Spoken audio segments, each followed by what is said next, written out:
Entonces, hoy nos corresponde estudiar la última parte de Tesalonicenses 5, que resume la primera carta de Pablo a los tesalonicenses. La semana pasada, con los versículos 23-24, prácticamente se terminaba las instrucciones que Pablo le había preparado a los tesalonicenses.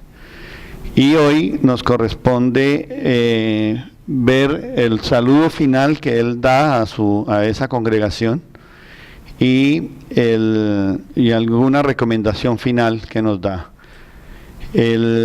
Vamos a leer el versículo y luego vamos a ver qué tiene preparado el Señor en este mensaje. Vamos a Primera de Tesalonicenses 5, 25, 28. Dice: hermanos, oren también por nosotros. Saluden a todos los hermanos con un beso santo. Les encargo delante del Señor que lean esta carta a todos los hermanos. Que la gracia de nuestro Señor Jesucristo sea con ustedes. Es la despedida final de Pablo a los tesalonicenses. Pero veamos qué ha pasado. Recordemos un poquito para ponernos en contexto qué era lo que estaba pasando en ese momento y en dónde estaba, qué era lo que estaba sucediendo alrededor de Pablo cuando él escribe esta carta. Esta es la primera carta de Pablo a la iglesia de Tesalónica. Este es el primer año después de Cristo, el primer siglo, después de Cristo, en los años 50 más o menos, y recordemos que había mucha persecución en ese momento a la iglesia.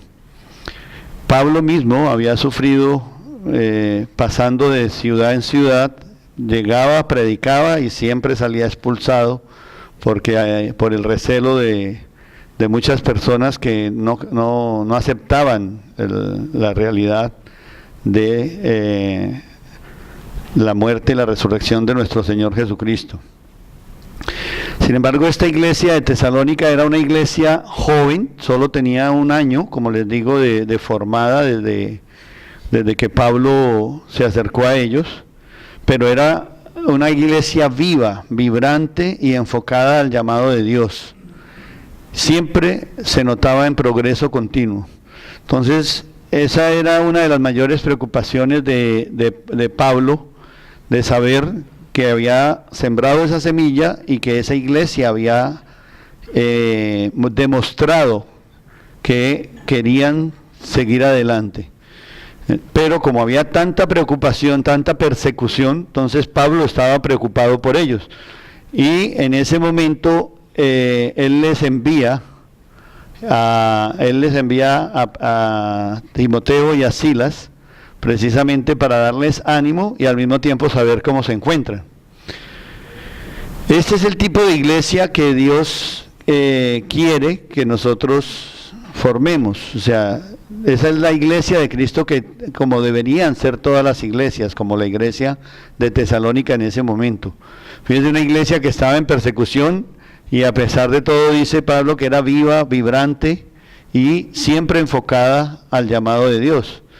Entonces es un llamado a todos nosotros como iglesia a que vivamos este momento, que lo vivamos, que no seamos fríos, sino que tratemos siempre de llevar la palabra donde quiera que nosotros vamos con mucho vigor.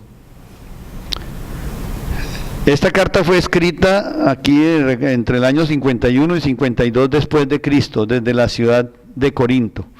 Pero Pablo, recordemos que había estado en Filipos, allí fue expulsado, encarcelado, torturado, expulsado. De ahí salió hacia Tesalónica. Después de que había sido torturado y expulsado de Filipos, llega a Tesalónica.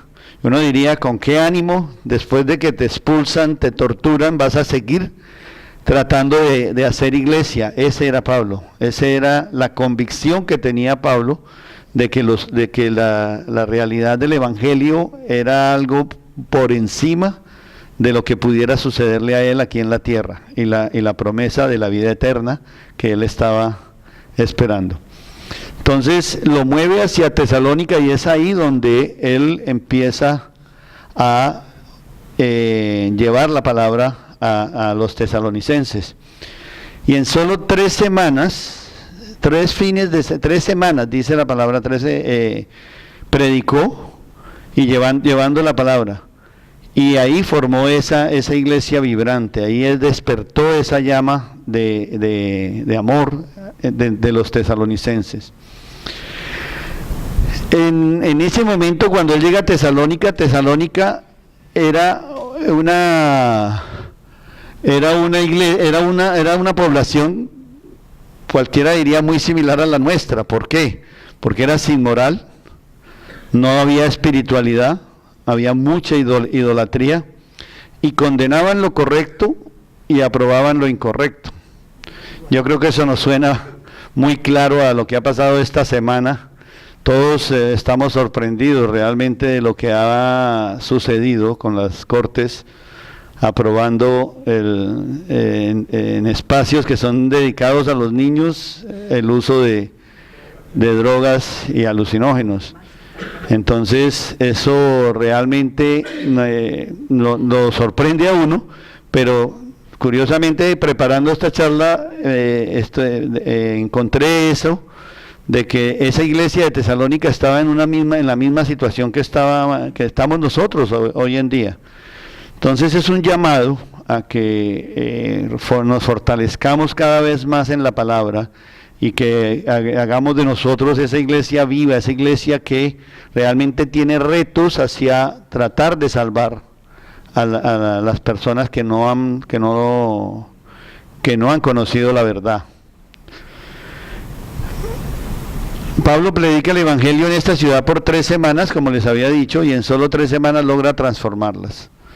Esta primera carta de Pablo es bien recibida por los griegos, y muchos de ellos creen, pero desafortunadamente muchos de los judíos son los que la rechazan en esa ciudad, y son ellos los que vuelven y expulsan a Pablo de Tesalónica. Sin embargo, ahí Pablo deja una iglesia fuerte por medio de la cual se extiende la fe hasta los días de hoy. Nosotros sabemos que gracias a esa labor que hizo Pablo también en esas ciudades, Corinto, en Tesalónica, en Filipos, hoy tenemos realmente sembrado, desde allá sembraron esa semilla que hoy nosotros tenemos aquí como iglesia.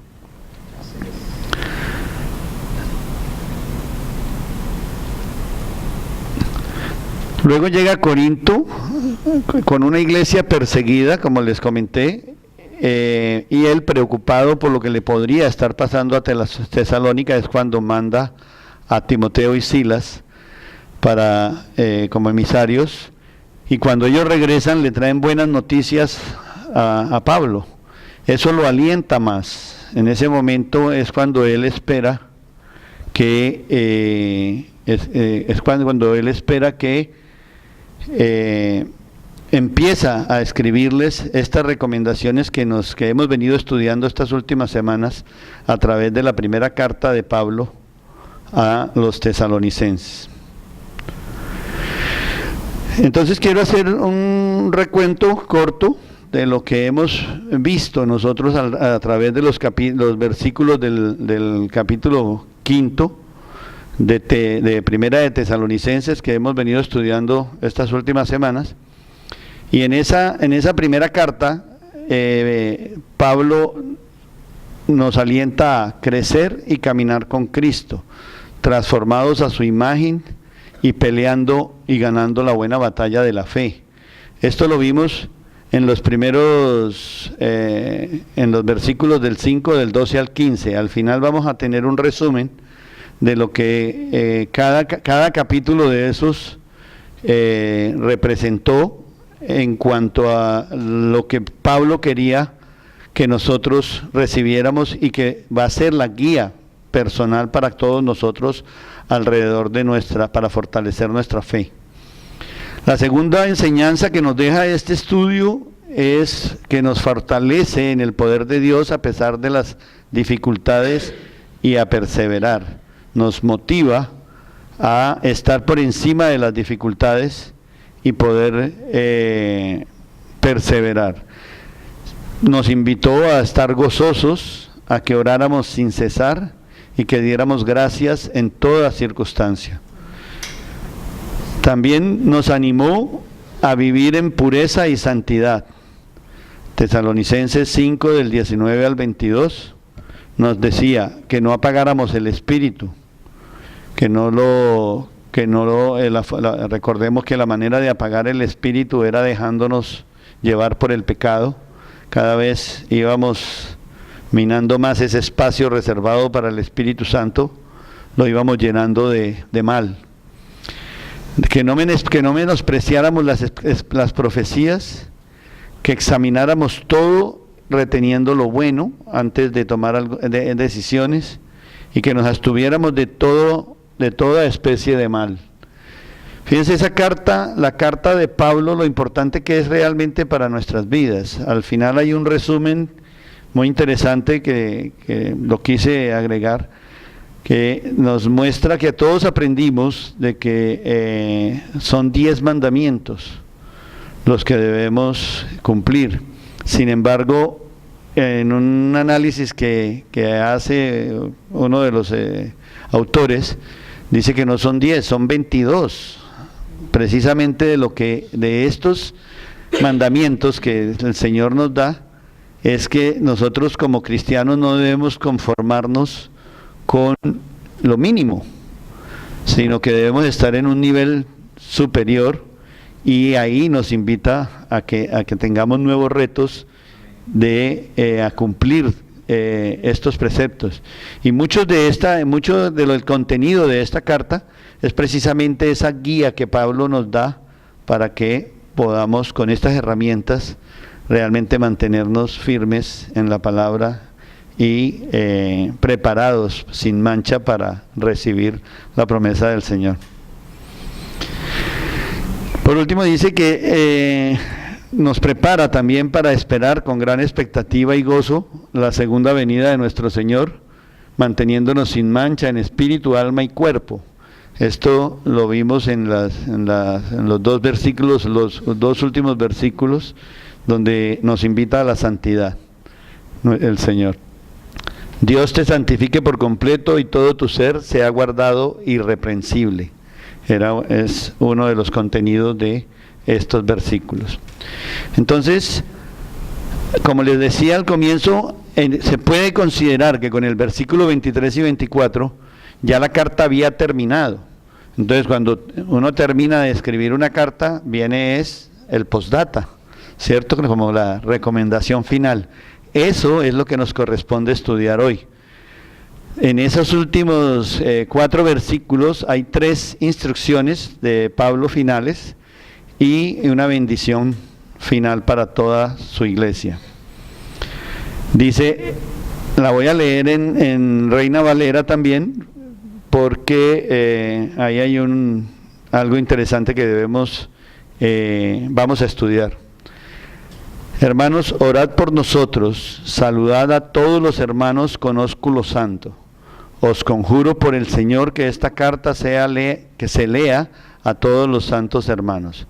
La gracia de nuestro Señor Jesucristo sea con vosotros. Amén. En estos versículos finales vamos a enfocarnos en la invitación a mantenernos firmes en la oración, en que mantengamos la comunión fraternal y que seamos firmes con la lectura de la palabra de Dios.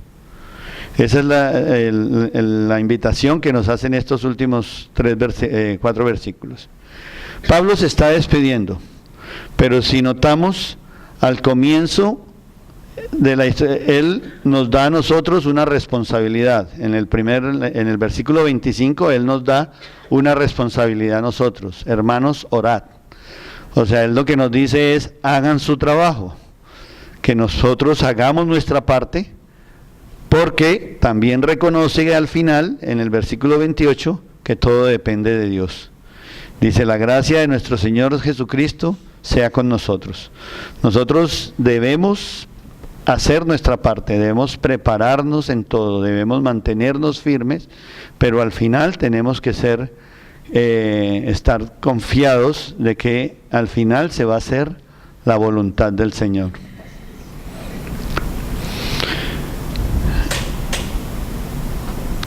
Dice en Efesios 2:8, porque por gracia sois salvos por medio de la fe, y esto no es de vosotros, pues es don de Dios.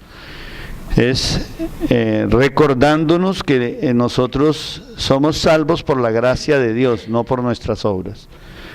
Entonces sí, tenemos que estar preparados, tenemos que hacer nuestra parte.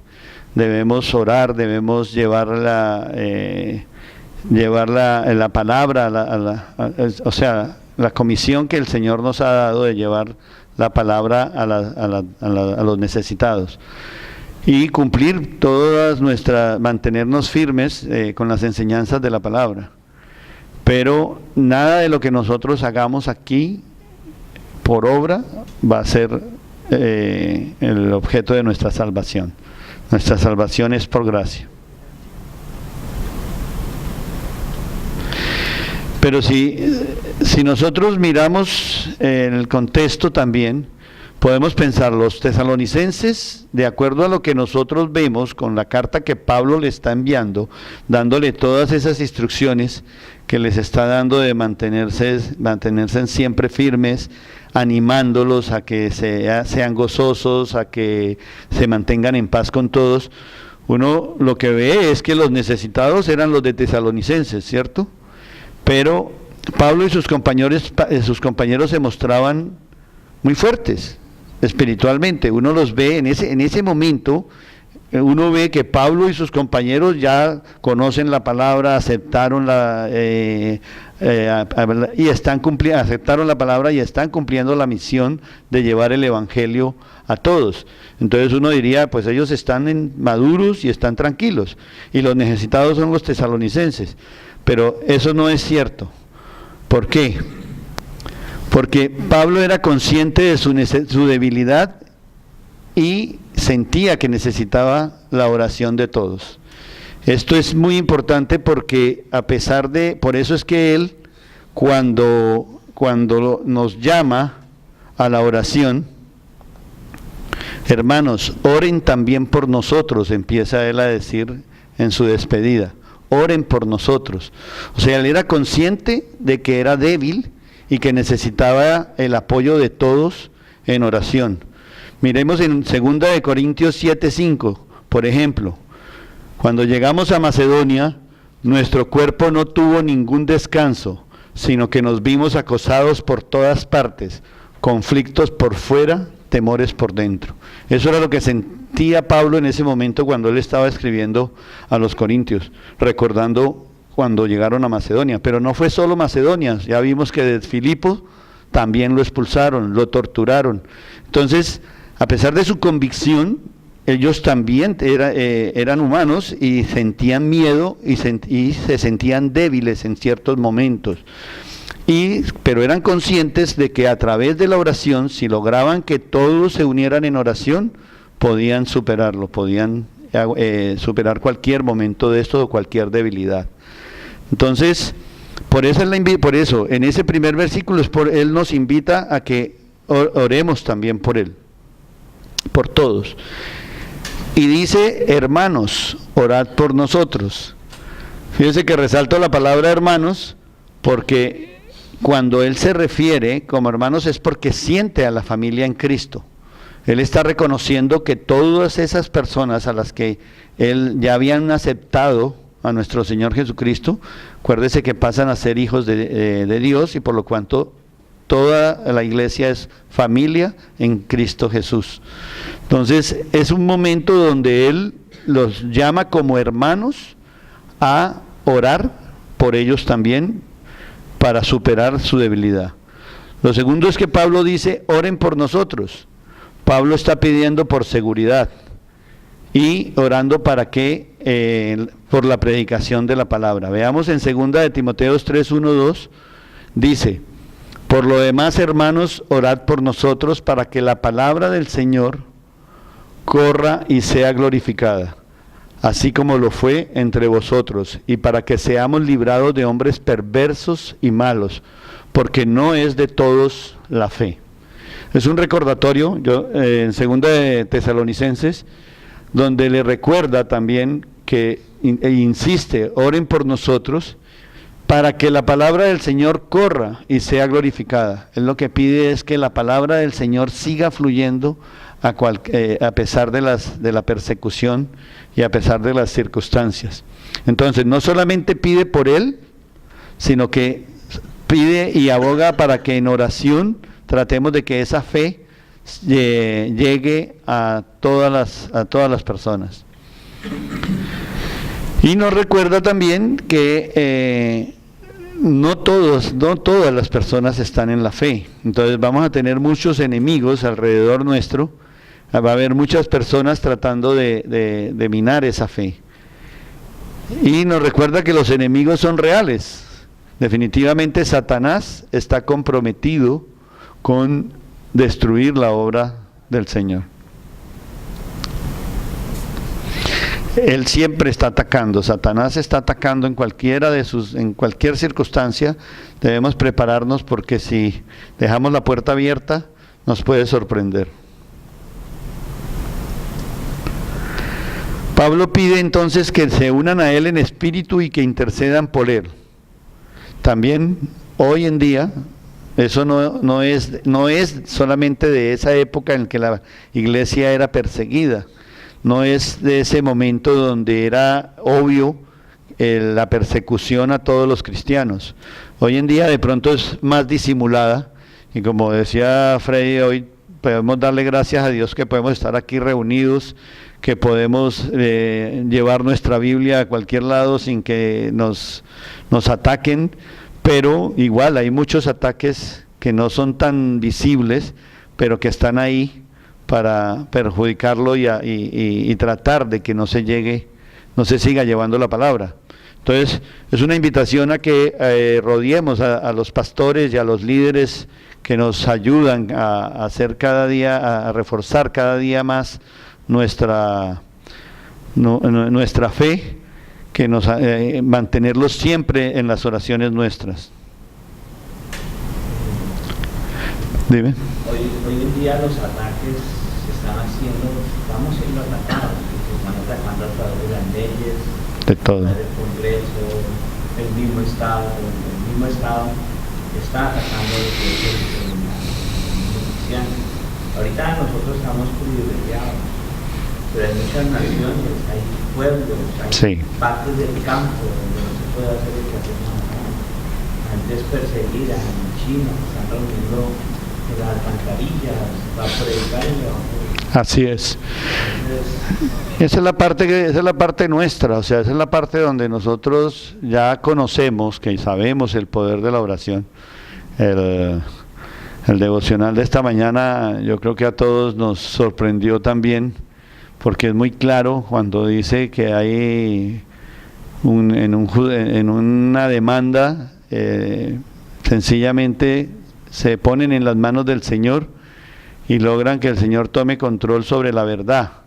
Y nosotros lo vivimos hace poco aquí dentro de nuestros hermanos, y eso pues la verdad que nos alegra y le damos gloria a Dios, porque somos también conscientes de que el poder de la oración es infinito.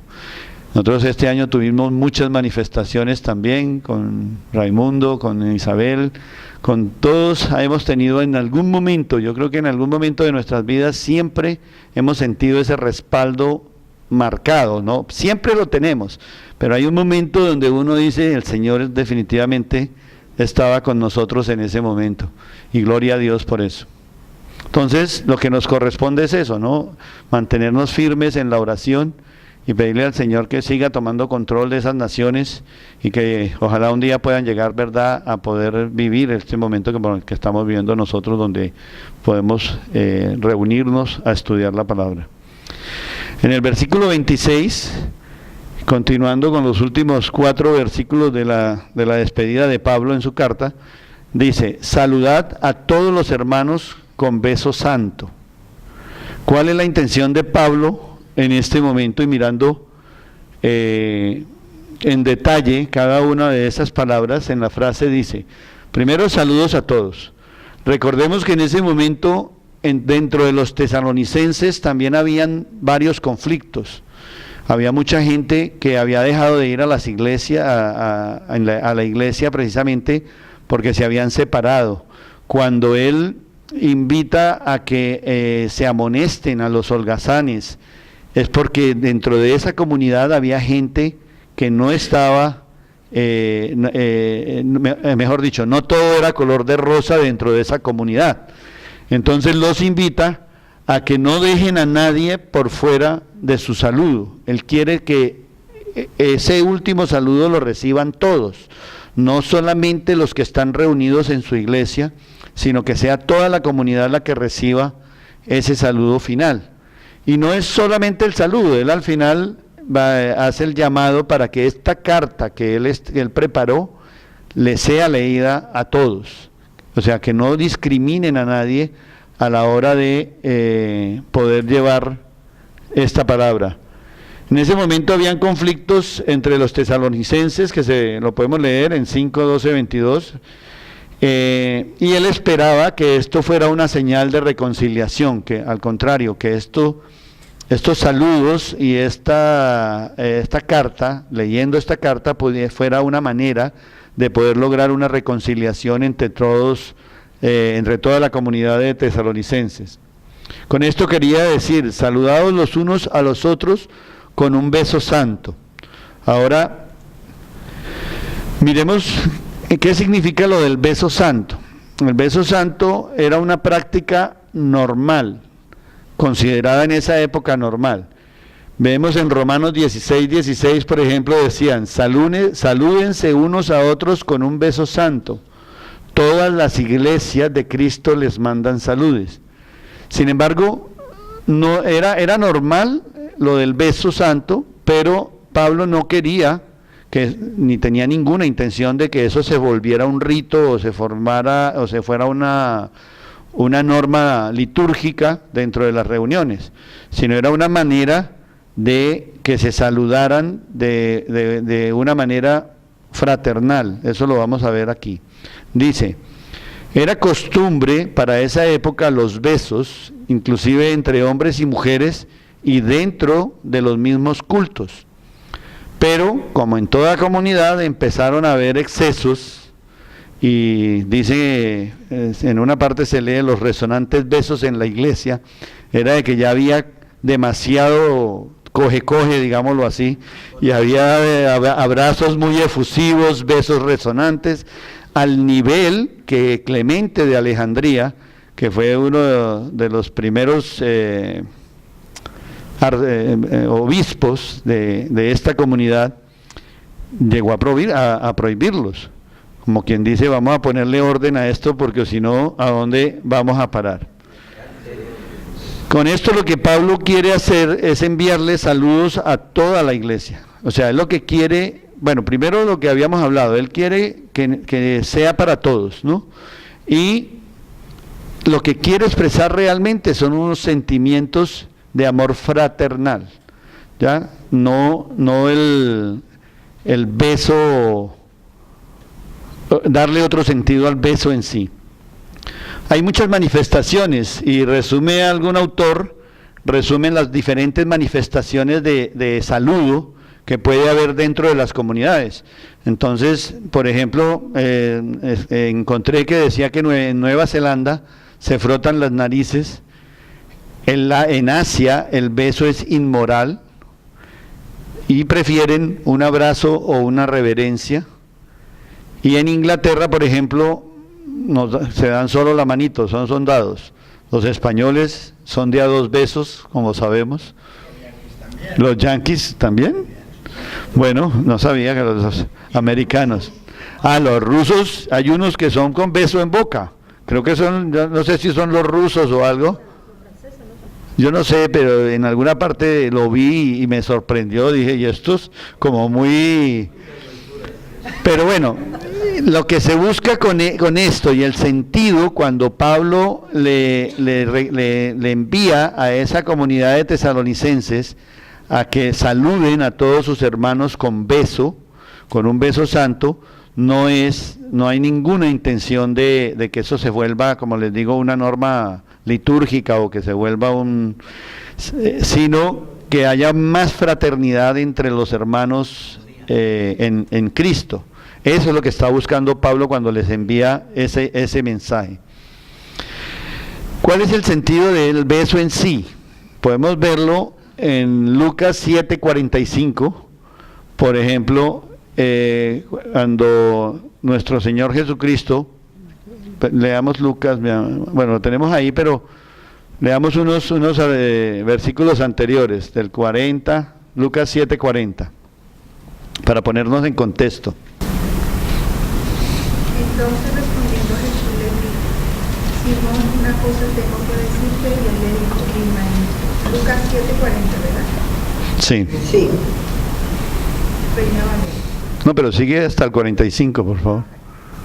Un acreedor tenía 2 deudores. El uno le debía 500 denarios y el otro 50.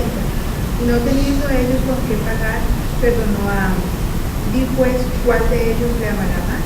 Respondiendo Simón dijo: pienso que aquel a quien perdonó más. Y él dijo: rectamente has juzgado. Y vuelto a la mujer, dijo a Simón: ¿ves esta mujer? Entré en su casa y no me diste agua. Entré en su casa y no me diste agua para mis pies. Mas esta ha regado mis pies con lágrimas y los ha enjuagado con sus cabellos. No me diste beso, mas esta desde que entré no ha cesado de besar mis pies. ¿Viste? Entonces, en ese momento se convertía en una aceptación social, ¿cierto? O sea, el hecho del forastero que llegaba a la casa era de una manera de decirle: tú eres bien recibido aquí. Era una aceptación social. Y también es una expresión de amor fraternal y unidad en Cristo. O sea, esto Pablo no se lo estaba inventando, era nuestro Señor Jesucristo, ya había manifestado que el beso era una manifestación, una expresión de amor fraternal y de unidad en Cristo. Vemos en Hechos 20:37, en la despedida de Pablo con los ancianos de Efeso.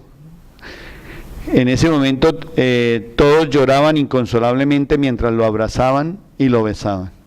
O sea, todo el grupo de ancianos de Efeso, cuando Pablo ya tenía que partir nuevamente, se reunieron con él a estudiar la palabra, y al terminar él les dice que tiene que seguir, y es cuando todos lo rodean y lo besan como un señal de amor fraternal. En primera de Pedro 5:14 vemos que dice: saludaos unos a otros con un beso de amor. Fíjate que Pedro también hacía un llamado hacia el beso entre los hermanos cristianos, pero de aquí de alguna manera él lo llamaba beso de amor. Pablo lo que quiso hacer fue diferenciar, porque después también alguno de los autores habla de cómo se podía malinterpretar, como vimos ese beso durante dentro de las comunidades. Entonces él quiere diferenciarlo de ese beso sensual o puramente convencional. Él quiere que sea un beso santo. Todos los hermanos le mandan saludos. Salúdense unos a los otros con un beso santo. Ahí lo que él buscaba era eso, o sea, él quería era que se diferenciara, que fuera darle esa categoría de beso solemne, de un beso donde no hay donde hay respeto, donde no hay ninguna mala intención al momento de darlo, ya sea de hombre a mujer, ese momento que no se prestara para confusiones. Y por eso los invita a que saluden a todos sus hermanos con un beso santo.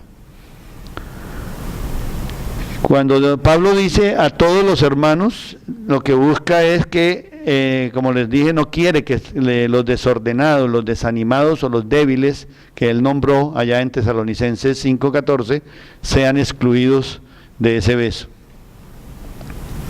En el versículo 27, el tercer versículo que vamos a estudiar, dice: os encargo solemnemente por el Señor que se lea esta carta a todos los hermanos. Si vemos en los 3 versículos, él es muy claro, él insiste en que sea a todos, no insiste a que sea solamente a la comunidad de la iglesia, a los hermanos en Cristo, él quiere que sea para todos. Leámoslo en Reina Valera y dice: os conjuro por el Señor que esta carta se lea a todos los santos hermanos. La diferencia de los dos textos se enfoca prácticamente en cuando dice os encargo y os conjuro. Veamos qué quiere decir él con esa palabra os conjuro. Esta tercera instrucción, como les dije, él quiere que sea también llevada a todos. Él no quiere que nadie sea privado de escuchar la carta. La lectura de la palabra de Dios, todos debemos leerla y escucharla. Y hoy no hay disculpas para no hacerlo, la tenemos al alcance de la mano, la tenemos en cualquier momento podemos escucharla, entonces no tenemos. Pero notemos que el lenguaje del apóstol en este momento es enérgico. Él dice: os encargo solemnemente o os conjuro. Esa connotación de la palabra conjuro, dice, si lo buscas en el diccionario puede que diga ruegos y súplicas, pero veamos en Mateo 26, 63, 68 la verdadera connotación que tenía. Jesús estaba siendo juzgado y lo estaba siendo interrogado, sin embargo él callaba, pero cuando entonces el sumo sacerdote le dijo: te conjuro por el Dios viviente que nos digas si tú eres el Cristo, el Hijo de Dios. La frase significa: debes jurarme por el Dios viviente si eres el Cristo. Era una frase era un juramento jurídico, o sea, era algo cuando alguien te exigía que cuando le decían con la frase te conjuro, le estaban diciendo que estaba obligado a hacer la acción. Y dice, esta frase era un juramento jurídico y nadie podía negarse a declarar la verdad. Jesús, que había callado hasta ese momento sabiendo de esto, él respondió en ese momento: tú lo has dicho, pero respondió. Y cuando Pablo utiliza esa palabra os conjuro, nos está diciendo es eso. Cuando él nos dice os conjuro por el Señor, dice: os pongo bajo juramento, como sé que el Señor es testigo de mis palabras, y os pedirá cuentas si no me obedecéis. Esa es la verdadera intención de Pablo en esa frase tan corta. Pero dado la connotación que tenía, entonces lo que estaba diciéndole nos está diciendo a todos, lo que le estaba diciendo a los tesalonicenses era de que les pedía bajo juramento de que cumplieran esa tarea que él les estaba encomendando, y que si no la cumplían íbamos a tener que rendir cuentas al Señor. Pero ¿a qué se debe este lenguaje tan fuerte entonces? O sea, ¿por qué hacerlo de esa manera? Él había recibido de Timoteo y de Silas un buen reporte de lo sana que estaba la iglesia de Tesalónica. Entonces se pregunta uno, ¿y por qué ese lenguaje tan fuerte? Definitivamente Pablo lo que quería resaltar era la importancia de las enseñanzas que había en esa carta para alcanzar la santidad propia. Entonces era más el afán de que todo ese pueblo y toda esa nación se salvara, y que además fuera promotora de la expansión de la fe, para que se sintieran respaldados con esa palabra, pero era resaltando la importancia que tenían sus palabras. No era una carta más, no era una carta dirigida de un cualquiera para una comunidad X, era las instrucciones de un apóstol además, y que todos sabemos que esas palabras habían sido inspiradas por Dios. Todos sabemos que los apóstoles recibieron esa misión de llevar la palabra, y la palabra fue revelada a ellos por el Señor. Y hoy en día sabemos que todo lo que está en la Biblia, todo fue inspirado por el Señor, a gente que ni siquiera, muchos de ellos no tenían la preparación para escribirlo, pero Dios les reveló esa palabra en algún momento para que hoy nosotros podamos tenerla. Entonces era como, es que para nosotros hoy en día de pronto es más fácil, porque ya conocemos la historia de la Biblia, ya la tenemos impresa, pero pongámonos en la situación de ellos allá. Era una preocupación de Pablo de que esa palabra no se quedara perdida. Era un afán de que se sembrara esa palabra, y eso era lo que lo hacía, por eso él lo hacía de esa manera tan esa. Hasta ese momento Pablo, como era lógico, él no sabía que esa carta y que esas palabras se iban a convertir en el canon cristiano y iban a ser parte del Nuevo Testamento. Entonces era ese afán, o sea, vuelvo e insisto que era como el afán de no permitir que esa palabra quedara regada o no cumpliera su objetivo. Y menos podía saber en ese momento el bien espiritual que iba a traer a los creyentes a lo largo de la historia. En el versículo 28 está la bendición final. Dice que la gracia de nuestro Señor Jesucristo sea con ustedes. Fíjense que en el versículo Tesalonicenses 1:1, ¿lo podemos leer, por favor? Pablo, Silvano y Timoteo a la iglesia de los tesalonicenses, en Dios Padre y en el Señor Jesucristo. 2 puntos. Gracia y paz sean a vosotros, de Dios nuestro Padre y del Señor Jesucristo. Gracia de Dios. Él empieza este mensaje invocando la gracia de Dios. Y en este versículo 28, él termina invocando la gracia de nuestro Señor Jesucristo para nosotros.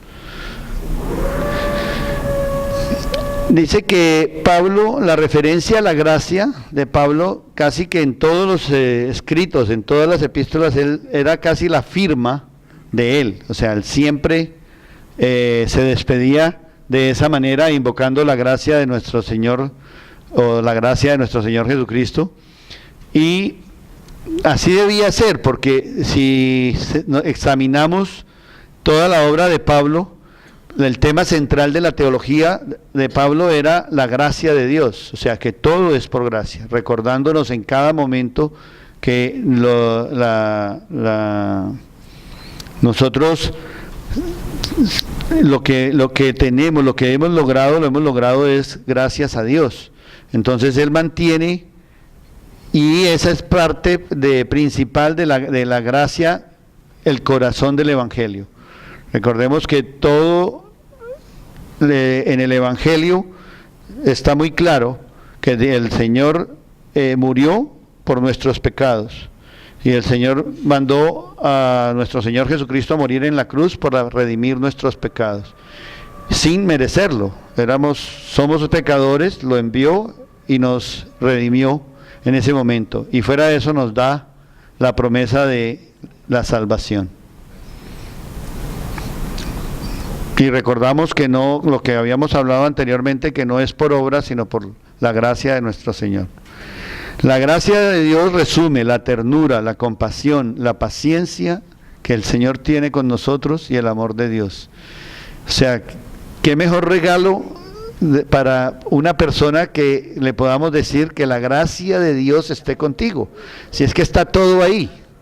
Entonces, eso era lo que Pablo estaba sintiendo también cuando él se despide de esta manera, es porque él sabe que la gracia del Señor encierra todo.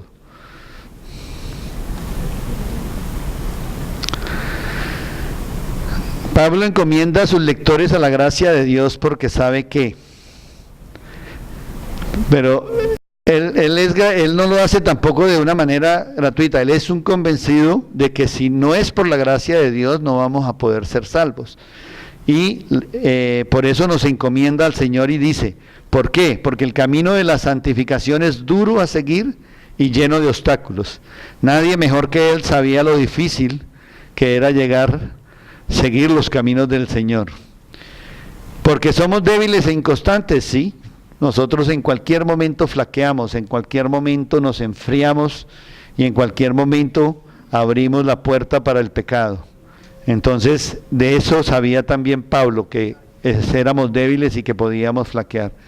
Y que si Dios no se encarga de este proceso, definitivamente no vamos a poder ser salvos.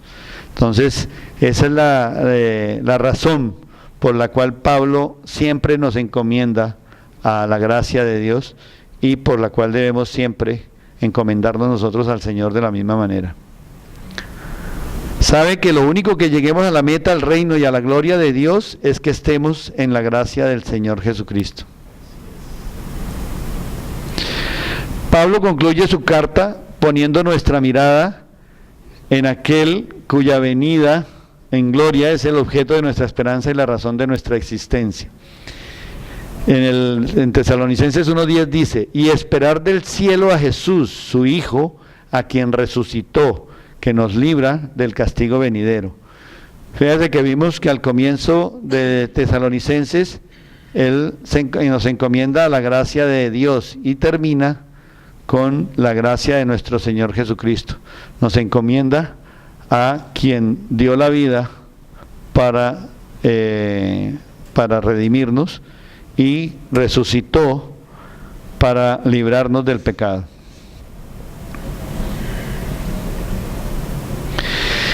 Entonces Pablo con esta carta, ¿qué nos quiere decir? Lo que nos quiere decir hoy es que la batalla sigue. De eso tenemos que estar convencidos y seguros de que la batalla no se ha ganado, no se ha completado.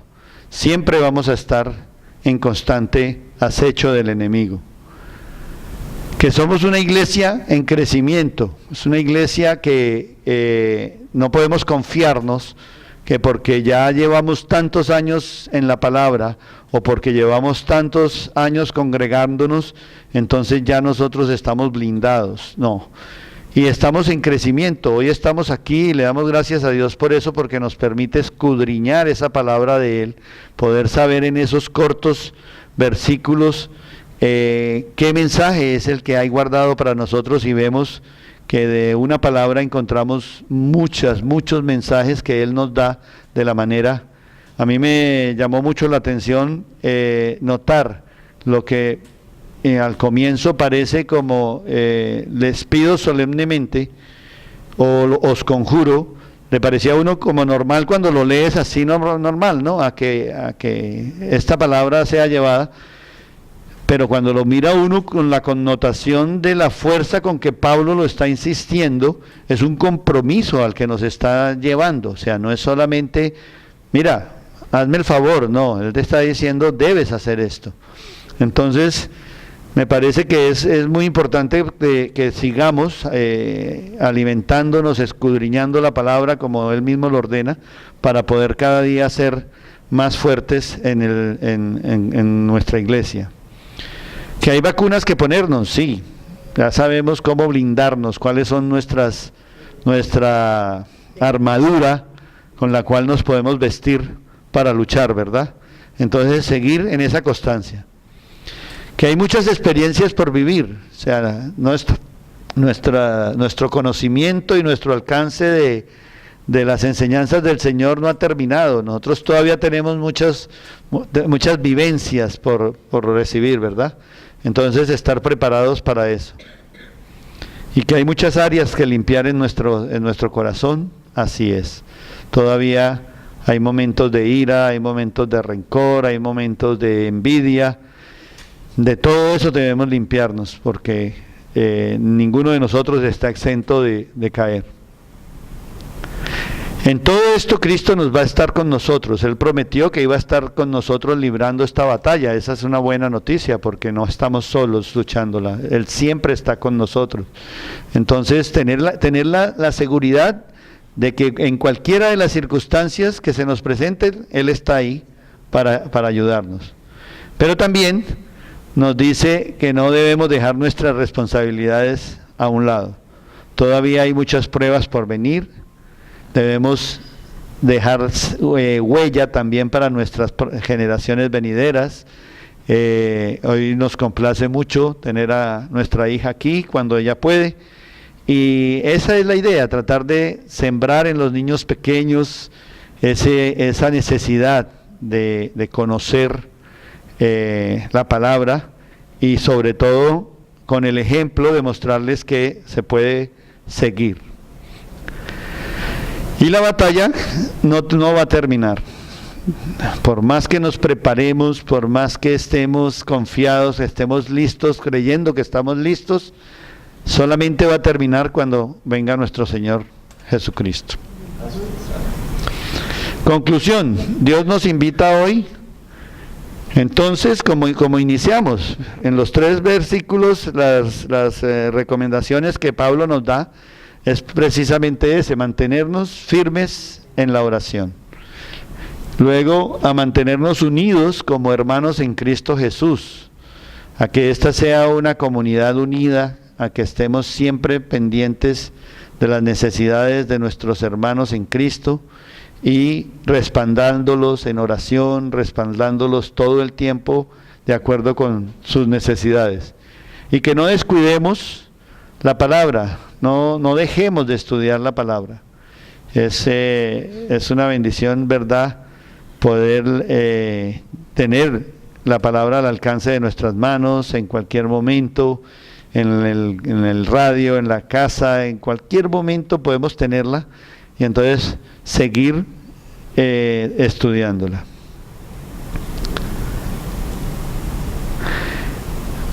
Vamos a terminar, como les decía, algo que me pareció interesante de uno de los autores con el que estaba preparando esta charla, y me llamó la atención eso, que la primera carta de Pablo de la iglesia tesalónica dice: el Hijo de Dios no está solo bajo los 10 mandamientos como una forma de vida, Él está por encima de ellos.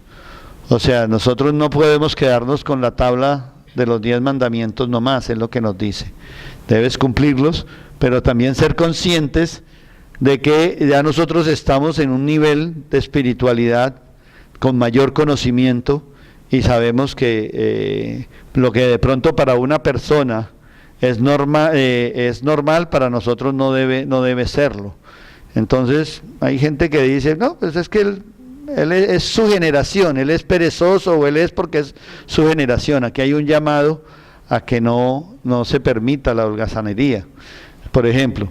Entonces nosotros debemos vivir en un nivel, en un plano más elevado, como podemos ver en los 22 mandamientos que hay en esta primera carta de Tesalonicenses que hoy estamos terminando. Con este versículo 28 terminamos esta parte de la primera carta de Pablo a los tesalonicenses. Veamos cuáles son esos 22 mandamientos que aparecen en esa carta. En el versículo 1 dice: por lo cual anímense unos a otros. O sea, es una invitación a animarnos como hermanos, pero edificaos unos a otros también. O sea, debemos animar al que esté caído, al que esté desanimado, pero también una invitación a que lo ayudemos a edificarse en Cristo, ¿verdad? No es solamente animarlo y la palmadita en la espalda, sino que si está caído y está desanimado por culpa del pecado, pues ayudémoslo a tratar de superar ese momento a través de la palabra, enseñándole que si se separa del pecado, como dice la palabra, su vida va a cambiar. Reconozcamos a los que trabajan entre vosotros.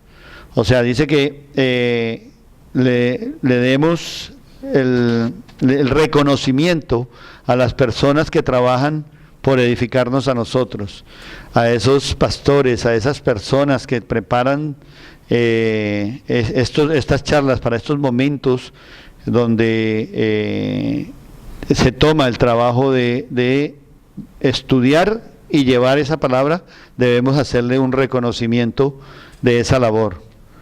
Dice que debemos tenerlos en mucha estima y amor por causa de su obra.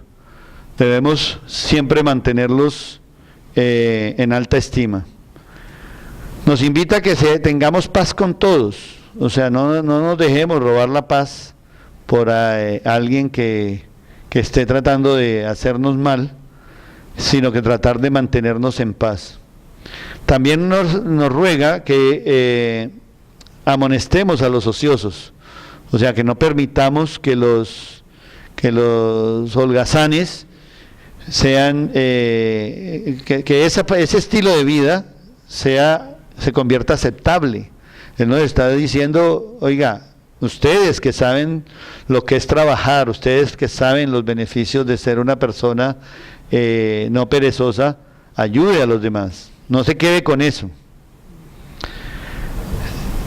Que nos alentemos, que alentemos a los desanimados, que sostengamos a los débiles, que ayudemos a los que estén en debilidad para caer, que seamos pacientes con todos, trabajar la paciencia. Mirad que ninguno pague a otro mal por mal. Cada uno de estos mandamientos, si repasamos Tesalonicenses 5, ahí los vamos a encontrar. Es en esta carta de Pablo a los tesalonicenses donde encontramos estos mandamientos. Nos invita a que estemos siempre gozosos. Fíjate que eso es una parte que de pronto nunca la vimos en los 10 primeros mandamientos. A unos le marcan es un rumbo, ¿no? Pero me suena muy interesante esta carta de Pablo donde nos invita a que nos gocemos también nuestra vida, que no disfrutemos de los momentos en cualquier circunstancia. Él nos invitaba nos invita en esta carta a que pese a cualquier circunstancia que estés viviendo, siempre te mantengas alegre, gozoso. Que oremos sin cesar, también nos invitó. Que demos gracias en todo, porque esta es la voluntad de Dios con nosotros en Cristo Jesús. Que no apaguemos el espíritu, que no le demos cabida al pecado para que apaguemos el espíritu. Que no menospreciemos las profecías, también fue una invitación que nos hizo en esta carta y que la estudiamos en este proceso. Que lo examinemos todo y que retengamos solo lo bueno.